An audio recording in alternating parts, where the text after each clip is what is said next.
line. It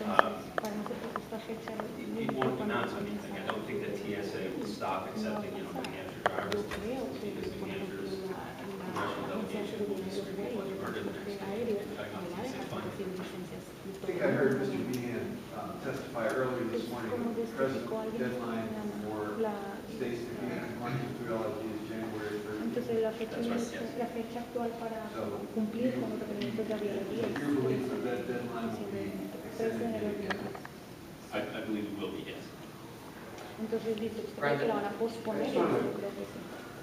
Clarify that my understanding, and I don't know if I'm wrong, but that Real ID could go into effect, let's say it does, and it doesn't actually matter because what we're talking about is access to a Vermont standard driver's license. In Vermont, just like Washington State, will have at least 2 forms of ID, not because we're creating a program for undocumented residents, but because we have 2 forms of ID now, an enhanced license and a standard license, and we will have 2 forms of ID after January, and it is completely legal to do this. There's no law. I'm hearing that we're getting hung up on Real ID, but whether it goes into effect or not, Vermont can do this. Is that right? Or Yes, that's correct. Thank you for that clarification. The Real ID reg expressly permits states to issue driver's licenses wherever they want. But the licenses that don't have the gold star, which is what all of our money invested in Real ID gets, is the gold star. If you don't have the gold star, it's not accepted for federal purposes, but that's it. Right? So you're right, there is no hard and fast prohibition against doing this for the reason that, as a matter of 10th Amendment law, issuing driver's licenses is the state's responsibility and it's within its legal purview. It's up to us as to who gets a license, what it looks like, all that stuff. Is this about the privilege to drive, or is it about an ID?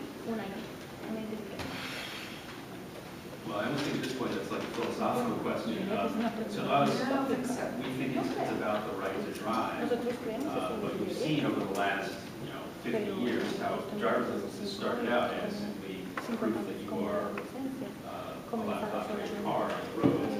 It's mushroomed down into another thing, accepted for other purposes. We think that at the moment, DMV does a very good, thorough job of vetting the identity and the residency and the eye test and the road test and all that stuff. But none of that has changed. All that's changing is the class of people who are permitted to go through those tests and get licenses will be expanded back to 2003, 2004 days when we didn't care about it. So,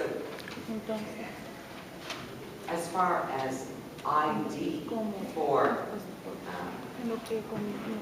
purposes other than the right to drive, are there other forms of ID that are available to these folks? Well, I think we've heard today that is for purposes of banking. They have a passport. I'm trying to think what other purposes they think driver's license serves. I mean, it's a good way. I'm thinking back on my own life, how many times I've showed my driver's license in the last 30 days for the purpose of driving. I just got a ticket in that time.